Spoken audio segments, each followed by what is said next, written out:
It's a great honor for anybody to consider me to be a great defender of Israel. It certainly is a privilege to defend Israel, and so, you know, I think it's important to do what you believe in, and I certainly believe in Israel, and I certainly believe in the rights of the Jewish people. So I consider myself very privileged to be in the position I'm in.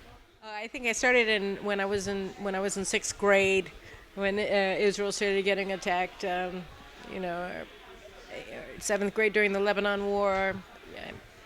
Yeah, I think that's when I started. It was when I was in the United States. I was still as a schoolgirl. I was, you know, you believe in something, you know something is good and right and just, and it's being attacked as something evil and malign and oppressive, and you just have to stand up for yourself, and you stand up for yourself by standing up for what you believe in, and in this case, it's the rights of the Jewish people to defend Israel. When I was a young girl in Chicago growing up, and as a grown-up, it's the rights of the Jews in Israel and abroad to be true to who we are. You know, I think it's very important to not allow people who hate Jews and who hate the Jewish state to define who we are. And so I don't really give too much, I defend myself. I have, the means to defend myself and my family. And, just let the barking dogs bark, and we just keep moving forward and not get distracted by people. Now you said that Ansel Pfeffer was lying. Why do you say they are lying? Oh, because he was saying that the Jewish communities in Judea and Samaria, and presumably in Jerusalem beyond the 1949 armistice lines, he said that they're unlawful, and nothing could be further from the truth. They were built on state lands that were rightfully acquisitioned to Jewish settlement in perfect alignment with international law and with Israel's rights as a Jewish state and with Israel's right as a sovereign. They were purchased on private lands, but in private sales of lands. They were built on lands that have belonged to Jews for centuries, that were seized from the Jews in the 20th century by the Jordanians during the 1948 war of invasion, when they invaded Israel and they annihilated all the Jews who lived in Judea and Samaria. We're just thinking about where I live in Gush Etzion, which was a flourishing Jewish community, and all of the Jews who lived in Gush Etzion, south of Jerusalem by Bethlehem, were murdered, slaughtered, or taken into captivity by the Jordanians during the war. Over 250 Jews were killed in Gush Etzion defending the area that ended up surrendering to the invaded Jordanian army. And so, what he's saying is simply it's not true from an historical perspective, it's not true from a legal perspective.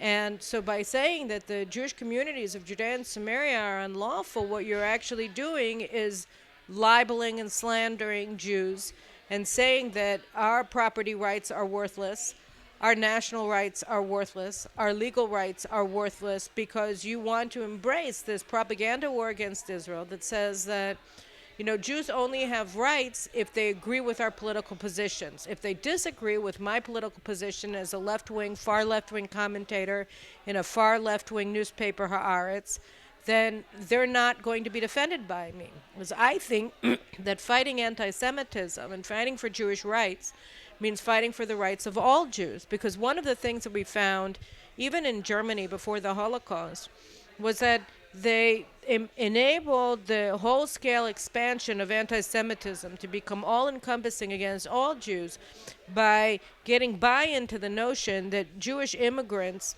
from Eastern Europe who ran away from Russia and other, Ukraine and other Eastern European countries to Germany in World War I, that they were the bad Jews. They were called Ostjuden, East German Jews, and they were considered to be beyond the pale. And so people could get a buy-in to those particular Jews that they were bad, and you single them out and you say they're not worthy of protection, they're not worthy of rights. And by doing that, you've already paved the way for the dehumanization of all Jews. And so I see very much that happening with the attempt to dehumanize the Jews who live in Judea and Samaria. So, well, we don't like them.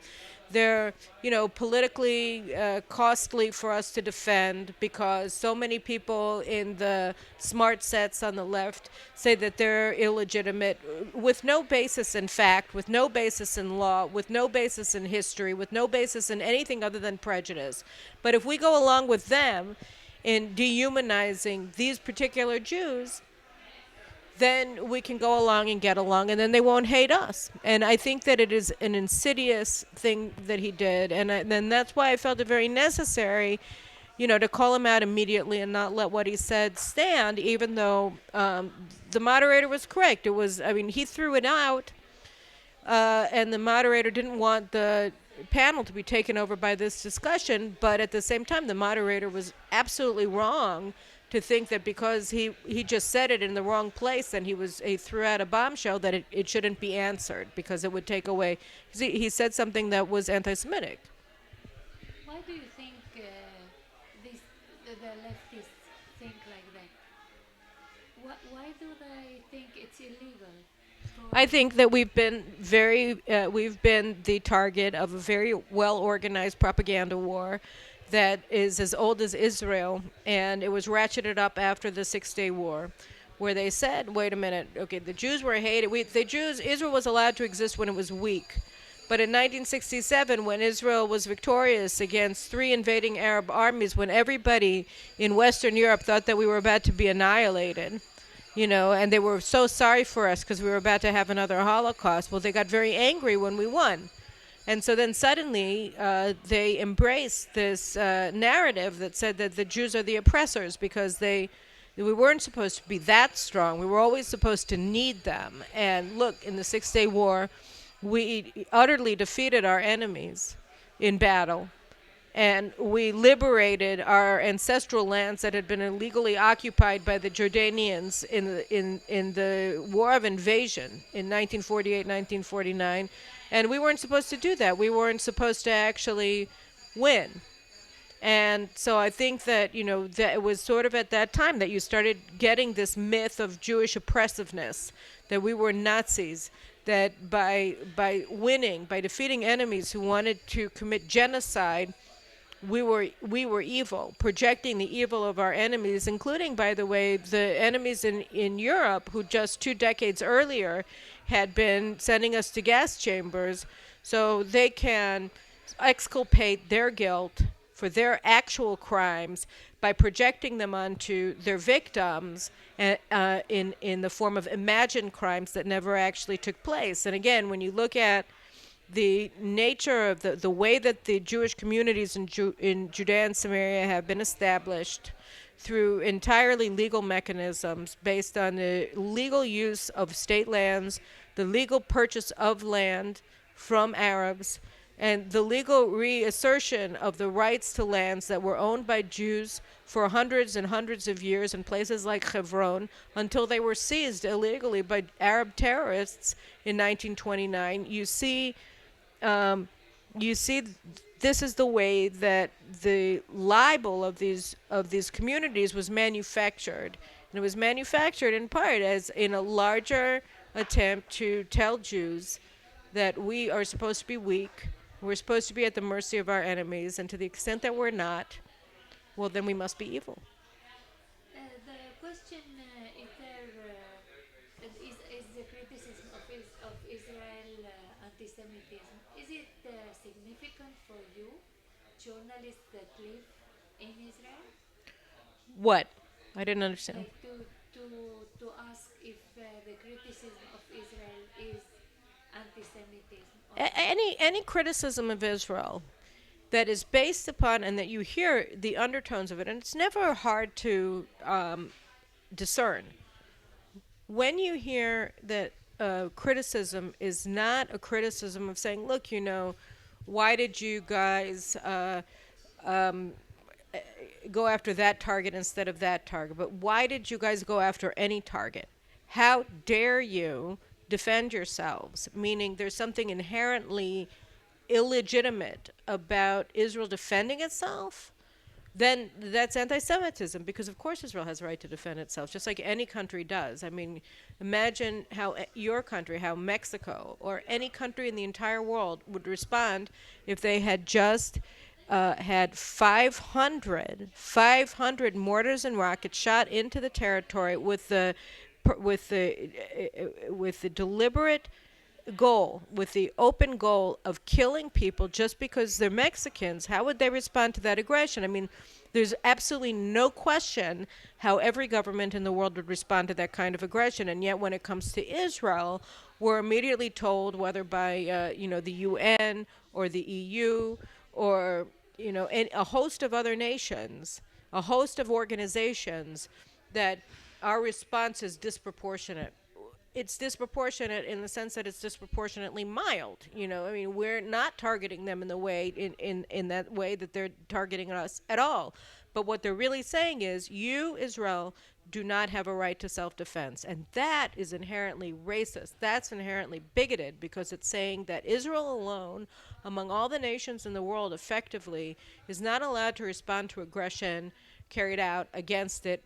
And in the case of Hamas, it's even more telling, right? Because Hamas is a terrorist organization that's recognized as such by the EU, by the United States, by a host of other organizations and countries, whose covenant, whose founding document literally calls for the obliteration of the Jewish people from the face of the earth. So when you're saying that you're not allowed to respond to aggression that's being carried out by this organization, then the bigotry of your message is all the more apparent. I think that very likely the most significant issues that are going to be determining the outcome of the next election are going to be national security and national identity, because I think that you find those are the main things that Israel is trying to defend itself in the political forums in this country and throughout the world. And it's becoming important because, as I said in the panel just now, the rising form of anti-Semitism that's now becoming an animating force in politics in the Western world is anti-Zionism. And how do we know? And that is that the most dangerous, in the sense that it's growing most rapidly and having the most direct impact on the lives of Jews throughout the world and in Israel, is anti-Zionism. Because anti-Zionism is saying that Jewish freedom, national identity, self-determination, and right to exist is inherently evil.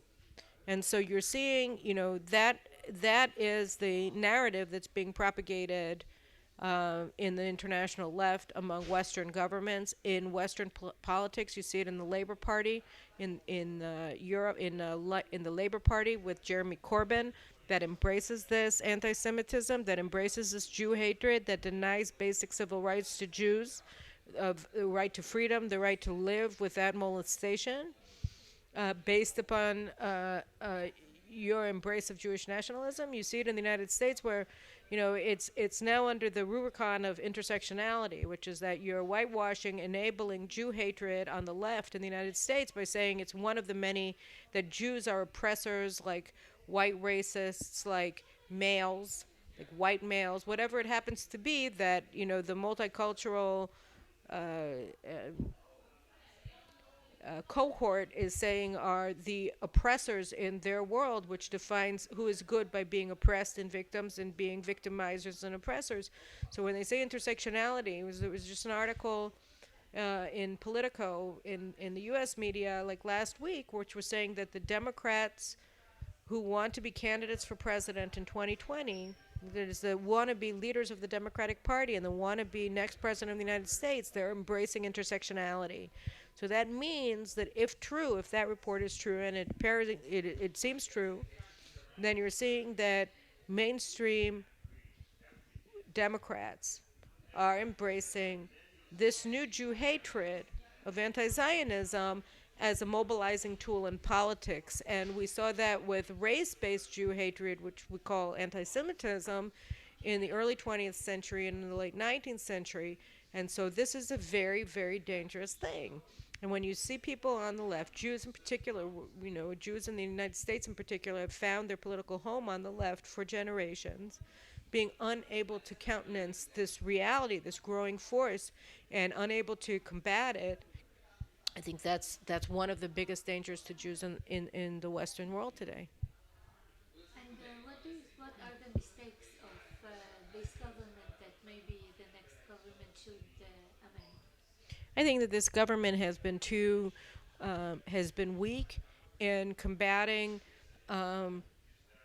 this phenomenon. It's been strong in pointing it out, but it's been weak in advancing concrete moves to curtail the power of leftist anti-Semites or leftist Jew haters, leftist anti-Zionists who think that Israel doesn't have a right to exist in their operations inside of Israel and abroad.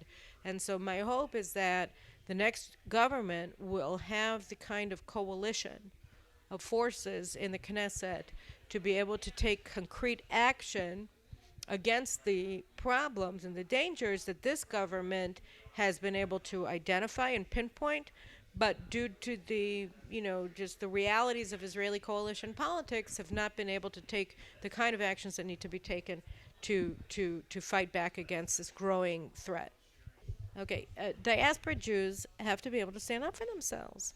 They have to be able to discern when they're being attacked as Jews, and when they're being told that supporting Israel and supporting Israel's right to exist and supporting Israel's right to self-defense is evil, and that they're being racist when they do that, they have to understand that they're being discriminated against.